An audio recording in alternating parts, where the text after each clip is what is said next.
वास्ता देगा, वो क़यादत के नाम करेगा, अपने सीट बिछाने के लिए कहेगा।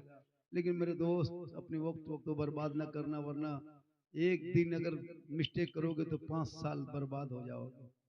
इसलिए अपने वोट को कीमती जगह पे देना, है ना। मुझे भी दर्द है कि हमारा मुसलमान अगर कोई नेता होता तो अच्छा होता, लेकिन हम अकेले नहीं जिता सकते हैं। 750 एक पल्ले में, 250 एक पल्ला में। सुनो, जब जलसे में आके तुम 10 टका टोपी माथा में नहीं पहन सकते हो, तुमको क्या हक है जलसे में बैठने का? क्यों आते हो जलसे में? 10 आदमी चाहिए दीवाना, 10 आदमी चाहिए दीवाना, 100 आवारा से कोई मतलब नहीं। जब आपके सर पे 10 रुपया टोपी नहीं पहन सकते हो तो क्यों जलसे में आके जबरदस्ती घुस जाते हो? अब अलगौस के दामन नहीं छोड़ेंगे, टोपी पहनना नहीं छोड़। टोपी छोड़ दिया। मेरे दोस्त थोड़ी देर सुनो, अगर मैं चाहूं तो आपको यहां से उठा के आसमान तक पहुंचा सकता हूं, लेकिन गिरने के बाद क्या होगा उसका गारंटी हम नहीं दे सकते। भाई ये क्या है, ये सब क्यों ही मखड़ी कोई ये क्या कहते हैं मच्छर को घुमा रहे हो, इससे क्या फायदा होगा? क्या क्या देख रहे हो कि कोई है ना, ममता बनर्जी थोड़ो यहाँ आकर के भाषण दे रही है कि जीतेगा भाई जीतेगा, तृणमूल में वोट देना होगा। वोट तो उसी में देना होगा, उसी में देना होगा। हाँ, उसी में हम प्रचार करने नहीं आए। हम झारखंड के हैं, लेकिन अपना बहुमूल्य वोट बर्बाद न करें, बर्बाद न करें। बहुत लोग आएंगे आपके चुनाव के टाइम में, टोपी वाले, दाढ़ी वाले, है ना, वो कौम के वास्ता देगा, वो क़यादत के नाम करेगा, अपने सीट बिछाने के लिए कहेगा।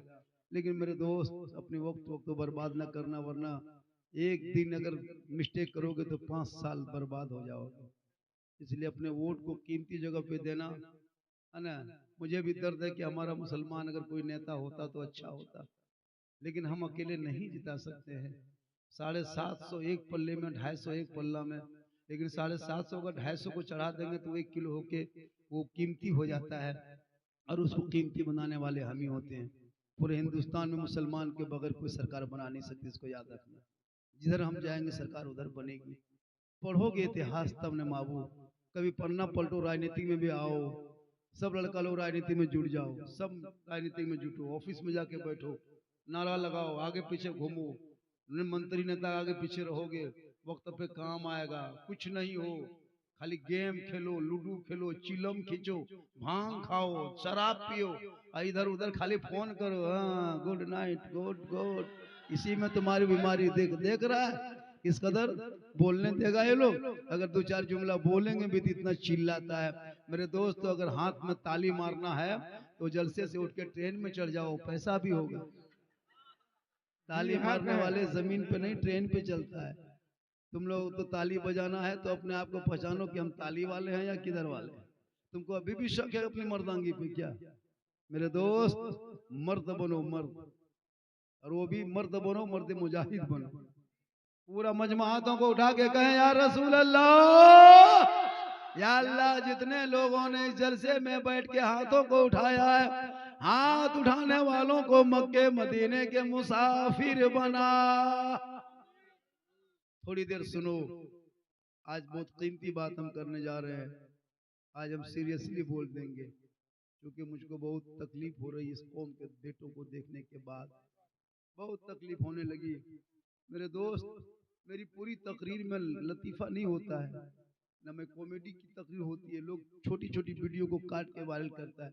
मेरी पूरी तकरीर कभी सुना करो मेरे दोस्त, मैं दर्द दिल बोलता हूँ। हमारे बंगाल की कितनी बेटियां यूपी जा रही तुमको नहीं पता है मेरे दोस्त। हमारे बंगाल के मजबूर किसान, गरीब रिक्शा चालक, ठेले की बेटियां, 3-3, 4-4 जवान जवान बेटी घर में 22-23 साल की उम्र की पड़ी है। तुम रिश्ता लेकर जाते हो, तुम्हारे घर आता है, तुम 5 लाख मांगते हो। इतना बड़ा तुम भिखमंगा बन के बैठे हो, इतना बड़ा फकीर।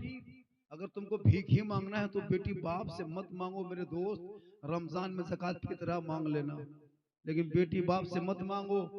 जो बेटियां 22 साल 23 साल की उम्र में अपने बाप के घर में नहीं, अपने शोहर के बाहों में मुस्कुराना था, अपने शोहर के आंगन में खेलना था, उस उम्र में अपने बाप, बूढ़े बाप के बगल में सो के वो बेटी रोती है, कभी तुमने सोचा नहीं? आज तुम्हारा बेटा बिकता जा रहा है सड़कों पे, चौराहों पे।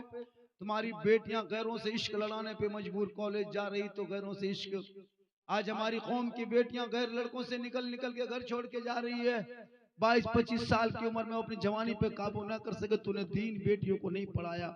काश अपनी बेटियों को दीन पढ़ा दिया होता, काश अपने बेटियों को दीन की तालीम दे दिया होता, काश अपनी बेटियों को मकतब में थोड़ी सी जगह देके बैठा दिया होता, तो आपकी बेटियां मोबाइल ले लेके खेतों में जाकर के इंस्टाग्राम में फिल्टर लगा के फोटो नहीं डालती, बल्कि तुम्हारी बेटियां निगाह नीचे करके सजदे की जगह पे सजदा पेशानी को रख के रब्बे कदीर की बारगाह में कहती, मौला परवरदिगार, ए मौला मैं यहाँ तक आ गई हूँ और आगे संभालना मौला तेरा काम होगा।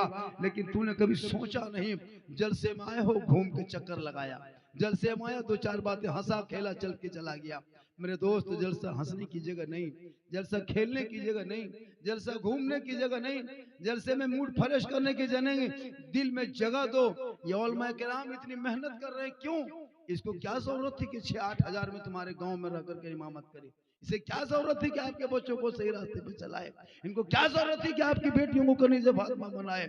इन उलमा ने इतनी मेहनत की है समाज में, लेकिन ये कौम अपने उलमा तक को नहीं पहचाना, अपने इमाम से भी मोहब्बत नहीं किया। उनके पीछे नमाज पढ़ लेता है, लेकिन उनके उसी इमाम की चुगली करता है।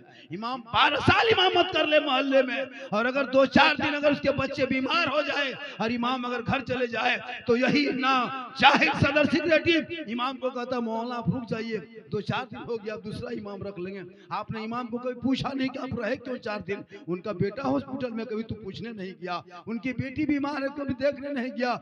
उनकी बीमारी, उनकी बहन, उनकी बीवी को तकलीफ में, तू कभी देखने नहीं गया। इमाम को तूने गुलाम बना के रखा है, इमाम को तुमने जिंदगी को 2 भर कर दिया है। इसलिए मेरे दोस्त, आज क्यों तुम बर्बाद हो?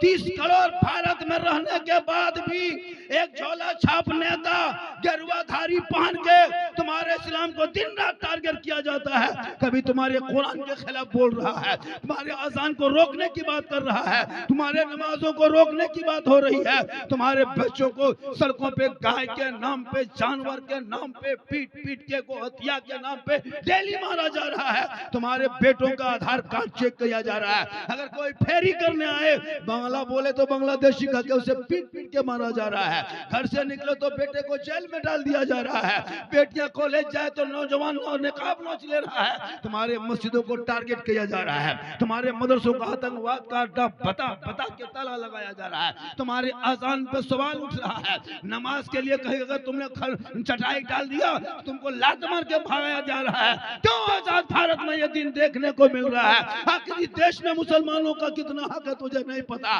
इस देश में मुसलमानों ने अपने जान की बलि दी है, जान की आहुति दी है, जान को शहादत दिया है। तब जंग आजादी में 1947 में अपने लहू को बहाया है, तब भारत को आजादी मिली है। हम भारत में किसी के रहमो करम पे नहीं रहते हैं। जितना देश के प्रधानमंत्री का हक है देश में, उतना तेरा हक है, उतना मौलाना झारखंडी का।